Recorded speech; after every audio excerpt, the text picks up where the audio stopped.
जोहार कुमलना जोहार जोहार जोहार कुमलना जोहार जोहार కుమలన్న కుటుంబానికి న్యాయం చేయాలి. పోరాడదాం పోరాడదాం కుమలన్న కుటుంబానికి న్యాయం జరిగే వరకు పోరాడదాం పోరాడదాం కుమ్మలకు న్యాయం జరిగే వరకు పోరాడదాం పోరాడదాం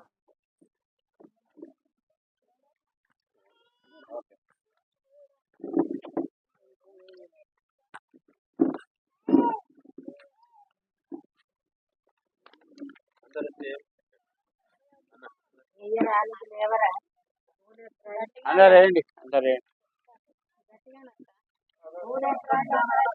ఇక్కడ ముందర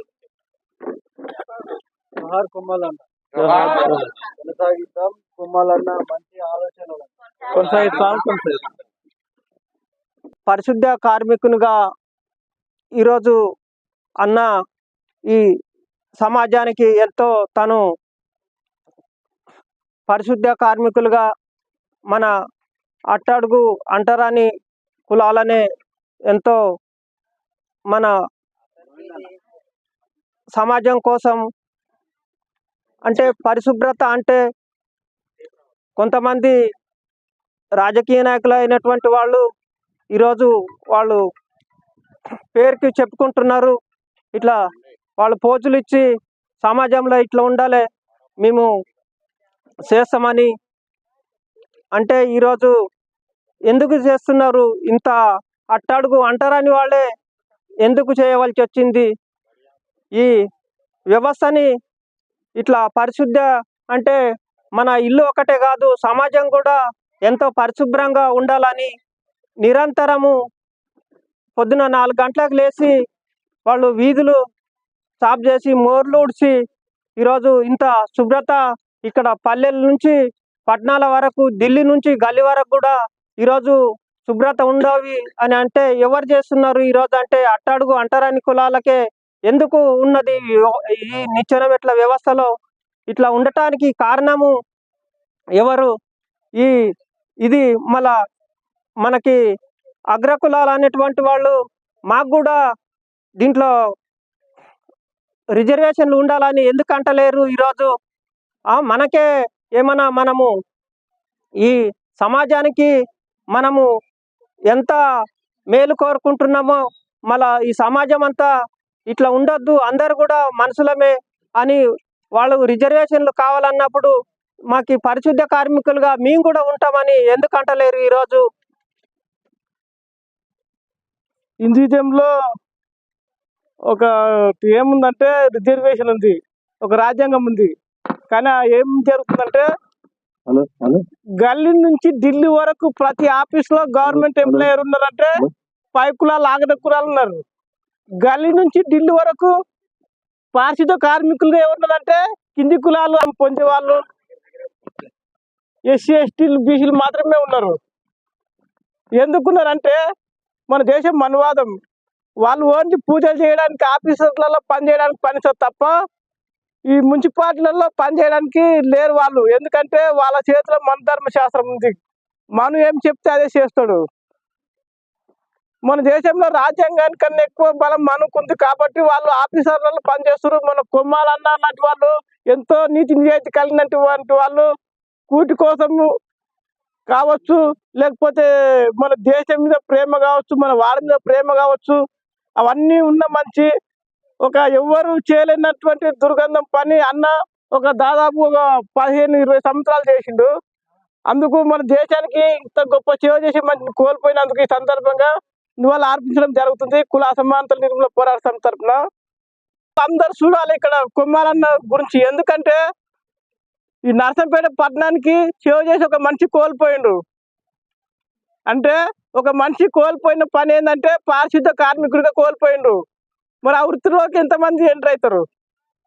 పై కులాలు ఎంటర్ అయితే మళ్ళీ కింది కులాలు ఎంటర్ అయితే అది ఆలోచించాల్సింది ప్రతి ఒక్కరిది. ఎందుకంటే ఒక గవర్నమెంట్ ఆఫీస్లో ఒక ఎంప్లాయీ పోతే నెక్స్ట్ డే కొత్త ఎంప్లాయీని చేయడానికి దాంట్లో పని చేయడానికి ఎంతో మంది వందలు వచ్చి లైన్ కడతారు, అప్లికేషన్లు పెట్టుకుంటారు. మరి పారిశుద్ధ కార్మికుని ఒక పని కుంటు పని ఎంతమంది అప్లికేషన్ చేస్తారు? ఈ మన్వాదంలో చెప్పాలి, ప్రతి ఒక్కరు గ్రహించాలి. ఎందుకంటే మనమే చేస్తున్నాము. మరి రాజ్యాంగంలో రాసిన ఫలాలు మనకే వస్తాయని అగ్రకులాలు అంటున్నారు. మరి మన రాజ్యాంగంలో ఇది ఒకటి పనే. మరి ఏ అగ్రకులం చేస్తుంది? ఈడబ్ల్యూఎస్ తరఫున ఛాలెంజ్ తీసుకున్నారు వాళ్ళు. మరి వాళ్ళలో ఉన్న పేదలు కూడా కులం లేదు మతం లేదు అంటారు, అందరు సమానత్వం అంటారు. వాళ్ళలో ఉన్న పేదలు మరి కింది పనులు ఎందుకు చేయట్లేదు అంటే ఇది మనం ప్రతి ఒక్కరు తెలుసుకోవాల్సిన విషయం. ఎందుకంటే వాళ్ళు మనువాదం పేరుతోని మనల్ని అంచివేస్తున్నారు. మన వాళ్ళు ఎవరన్నా పై స్థాయిలో ఉన్నారనుకో, మంచి ప్రొఫెషన్ జాబు, మన హన్మకొండ ప్రేమ్ కుమార్ విషయమే చూసుకుందాము. ఒక మంచి పొజిషన్ లో ఉన్నాడని చెప్పి అతను ఏదో మాయమాట చెప్పి తల్లికి అనారోగ్యం ఉందని చెప్పి ఇక్కడ నష్టపెట్టి తీసుకొచ్చి చంపేసారు. అంటే మనం దళితులం ఒక పై స్థాయికి ఎదిగితే వాళ్ళు నచ్చరు, వాళ్ళు సహించరు. మరి ఒక పారిశుద్ధ కార్మికునిగా మన కొమ్మాలన్న చనిపోయింది. మరి ఈ మళ్ళీ కింది కులమే పనికి వస్తుంది ఆ పని చేయడానికి తప్ప పై కులం పనికి రాదు. అట్లా అని చెప్పి కుల అసమానతల నిర్మూలన పోరాట సమితి ఈ తెలంగాణ రాష్ట్రం అంతటా పనిచేస్తుంది. మహిళల పైన దాడులు, కింది కులాల పైన దాడులు, ప్రతి విషయంలో దాడి చేస్తే ఈ సంఘం పనిచేస్తుంది. కానీ సంఘంలో నీతి నిజాయితీ కలిగిన వాళ్ళే పని చేయడానికి వస్తారు తప్ప మనము మనువాదంతో కన్విన్మెంట్ అయితే సంఘంలో పని చేయడానికి లేదు. ఎందుకంటే మనువాదం ఉంటే ఏమిటంటే ఒక మతం పిచ్చి తప్ప మానవత్వం అంటుండదు. అంటే మన పక్క గలిలో ఒక మనువాదం వచ్చి దాడి చేస్తే కూడా పట్టించుకోరు. నాకెందుకులే వాని మీద దాడి చేస్తే నేను పోతే నాకు ఇబ్బంది అవుతుంది.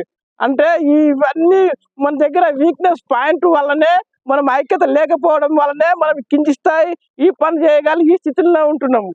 మనం అంతా సమైక్యంగా ఆలోచించి మనం పోరాడి మనము ఈ కింది స్థాయి మున్సిపాలిటీ కార్మికులుగా పనిచేస్తున్నాం కదా. మరి మన పిల్లలు ఎంత స్థాయికి ఎదుగుతున్నారు? పెద్ద ఐఏఎస్ ఆఫీసర్ అవుతున్నా, డాక్టర్ అవుతున్నా, ఇంజనీరింగ్ అవుతున్నా, లాయర్ అవుతుందా? అదే ఆఫీసులలో ఉన్న వాళ్ళ పిల్లలు ఏ స్థితిలోకి వెళ్ళిపోతారు అంటే అక్కడనే ఉంది మనం తేడా, మనం ఆలోచించలేని విషయం. ఎందుకంటే మనం కింది పని చేస్తున్నాం కాబట్టి మన పిల్లల్ని ఇదే స్థాయిలో పెంచుతున్నాం. వాళ్ళ ఆఫీసులలో పని చేస్తున్నారు కాబట్టి వాళ్ళ పిల్లలు ఆఫీసులలో పని చేయగలుగుతున్నారు.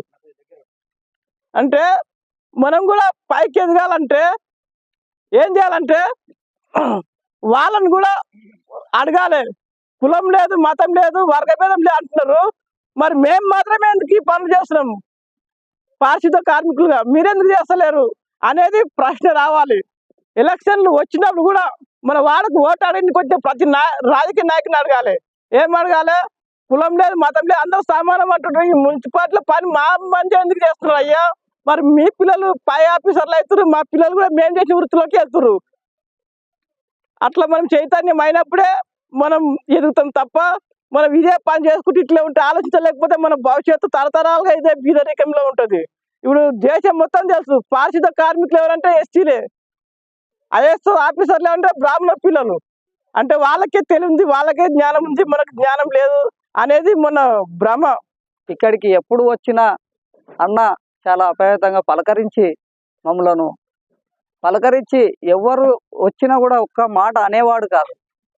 వచ్చిన వాళ్ళను ఎప్పుడు వచ్చిండ్రు బాగుండరని మళ్ళీ ఆయన పని ఏదో ఆయనే వెళ్ళిపోతుండే. మళ్ళీ ఎంతసేపు కూడా నిలబడి ఇక్కడ ఉండేటోడు కాదు. ఎందుకంటే అంత సున్నితమైన వ్యక్తి అనేది మాకు అన్నలో కనిపించింది.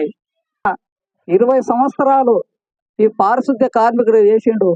ఇక్కడ పారిశుద్ధ్య కార్మికుడిగా చేసిన అన్నకు ఈ రోజు సంస్మరణ సభ ఉందని ఈ మున్సిపాలిటీ కమిషనర్కి తెలియదా? ఎందుకు ఇక్కడ ఒక్కరు కూడా రాలేదని ఈ సభ వేదిక నుంచి మేము మున్సిపాలిటీ కమిషనర్ అడుగుతున్నాం.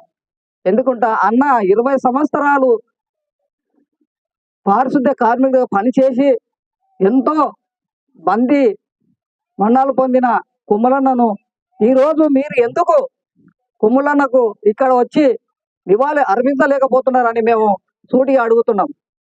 సరోజనమ్మను అంటే అక్కను ఈ రాష్ట్రానికే ఒక పారిశుద్ధ్య కార్మికునిగా పనిచేస్తూ అక్కను కుల అసమానతల నిర్మూలన పోరాట సమితి రాష్ట్ర అధ్యక్షుడిగా పనిచేస్తున్నా కూడా అక్కను ఎక్కడ పోయినావు, ఏం చేసినావు, ఎక్కడ పోతున్నావు అని కూడా ఒక్కరోజు కూడా అడగలేదు.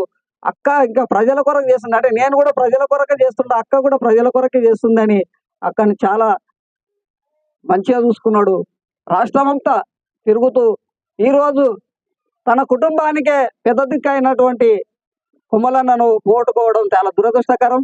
కాబట్టి ఆ కుటుంబానికి ఎట్టి పరిస్థితుల్లో కమిషనర్ 25 లక్షలు ఎక్స్గ్రేస్ ఇవ్వాలి. అదేవిధంగా ఆ కుటుంబానికి ఒక ఇల్లు ఇవ్వాలి, భరత్కు ఒక ఉద్యోగం కూడా ఇవ్వాలని కుల అసమానతల నిర్మూలన పోరాట సమితి నుండి డిమాండ్ చేస్తున్నాం. ఇంటికి వెళ్ళాలి నాని, అంకులు ఎట్లా ఉన్నాడో ఏమో, పనికి వెళ్ళింటాడు, వర్షం వస్తుంది, ఇంటికి వచ్చిండో లేదో, తిన్నాడో లేదో అని దాదాపు ప్రతి సందర్భంలోనూ కూడా మాకు గుర్తు చేశారు. మేము కూడా 2-3 సందర్భాల్లో ఇంటికి వచ్చినప్పుడు ఆయన పలకరించిన విధానము, మాతో మాట్లాడిన విధానము చాలా మంచిగా అనిపించింది. ఆయన మాతో ఎక్కువ డిస్కషన్ ఏది మాట్లాడకపోయినా 1-2 మాట్లాడేవాడు, కానీ చాలా గౌరవంగా ప్రేమతో మాట్లాడేటోడు. అట్లాంటి కొమ్మాలు గారిని కోల్పోవడం అనేది చాలా ఆవేదన చెందాము. మీరందరూ కూడా కుటుంబ సభ్యులు ఇప్పుడు అందరూ చాలా విషయాలు చెప్పారు, ఇంకా చెప్పేవాళ్ళు ఉన్నారు. అంటే ఈ మనిషి, ఈ కుటుంబము పడిన ఆవేదన, అనుభవాలు, ఈ బాధలన్నీ కూడా కేవలం ఇవి కుటుంబానివే కాదు, ఇవి సమాజాన్ని అని ఈ అంశాలను సామాజికం చేయాలనే ఉద్దేశంతో మనము ఈ మొత్తం విషయాలను రికార్డు చేసి కరపత్రం రూపంలో రికార్డు చేశాము. ఇప్పుడు మొత్తం సెల్ ఫోన్లో కూడా రికార్డు చేసాము. వీటిని అన్నింటినీ సామాజికం చేయాల్సిన అవసరం ఉంది. ఇవన్నీ మన వ్యక్తిగతమైన విషయాలు, కష్టాలు కావు అని చెప్పి మనము భావిస్తూ ఈ సంస్మరణ సభ చేయడం జరిగింది. ఈ సంస్మరణ సభకు వచ్చినటువంటి కుటుంబ సభ్యులకు కృష్ణ అన్నట్టు అందరూ ఇక్కడ కూర్చొని చాలా సమయాన్ని కేటాయించడమే కాదు, సరోజమ్మ లాంటి వారికి, ఒక మహిళకు ఈ సంస్థలో ఒక స్థానం కల్పించడము ఎంత గొప్ప విషయమో. కొమ్మాలు గారు ఈ కుటుంబంలో కానీ లేదా ఈ సమాజంలో కానీ, ఈ సమాజం ఆరోగ్యంగా ఉండాలని ఆయన కృషి చేసిన కృషి కూడా అంతే గొప్పదని చెప్పి మనం మాట్లాడాల్సిన అవసరం ఉంది. ఎందుకంటే ఈరోజు మనం రాజకీయాలను చూస్తే సమయం లేదు, కానీ రోడ్ల మీద లాగులు వేసుకొని, కట్టెలు పట్టుకొని, టోపులు పెట్టుకొని తిరిగేటోడు ఈ సమాజానికి ఉపయోగపడతలేడు. ఈ ఆర్ఎస్ఎస్ లాంటి శక్తులు మేము 100 సంవత్సరాలు ఈ ఆర్ఎస్ఎస్ను పెట్టి అని చెప్తున్నారు, కానీ మరి ఏమి ఉపయోగం చేశారు? మేమే దేశభక్తులమని ఒకవైపు వాళ్ళు చెప్తున్నారు. మరి ఎవరు దేశభక్తులు అని చెప్పి మనం మాట్లాడినప్పుడు ఈ సమాజాన్ని, ఈ వాడను, ఈ ఊరుని, ఈ మున్సిపాలిటీని, ఈ దేశాన్ని శుభ్రంగా ఉంచేవారు, అందుకు కష్టపడే వాళ్ళే నిజమైన దేశభక్తులు అని చెప్పి మనం చెప్పాల్సిన అవసరం ఉంది. అట్లా చెప్పకనందుకే మనము వెనుకబడిపోయామని చెప్పి మనం ఆలోచించాల్సిన అవసరం ఉంది. అంతేకాదు, ఎవడైనా రిజర్వేషన్ల గురించి మాట్లాడితే మీకేంది రిజర్వేషన్లు ఉన్నాయని ఎవడన్నా మాట్లాడితే నీవు మోరి ఎత్తురా బై, ఎత్తి రిజర్వేషన్లు అడుగు. మన ఊర్లో ఒక మనిషి చనిపోతే ఆ మనిషిని గుంతదోవి అంత్యక్రియలు నిర్వహించి నువ్వు రిజర్వేషన్లను అడుగు అని చెప్పి మనం మాట్లాడాల్సిన అవసరం ఉంది. అట్లా మాట్లాడతలేం కనుకనే ఈరోజు ఆర్ఎస్ఎస్ బీజేపీ వాడు మన మీదికి వస్తున్నాడు అనే విషయాన్ని మనం గుర్తుపెట్టుకొని ఇట్లాంటి విషయాలను చిన్న సంస్మరణ సభలే ప్రజలకు చాలా ప్రేరేపితం కలిగిస్తాయి, ఆలోచనను కలిగిస్తాయని మేము భావించి ఈ సంస్మరణ సభ చేసుకోవడం జరిగింది. కనుక ఈ సభకు వచ్చినటువంటి ప్రతి ఒక్కరికి కూడా పేరున ధన్యవాదాలు తెలియజేస్తూ ఈ సమావేశాన్ని ఇంతటితో ముగిస్తున్నాం.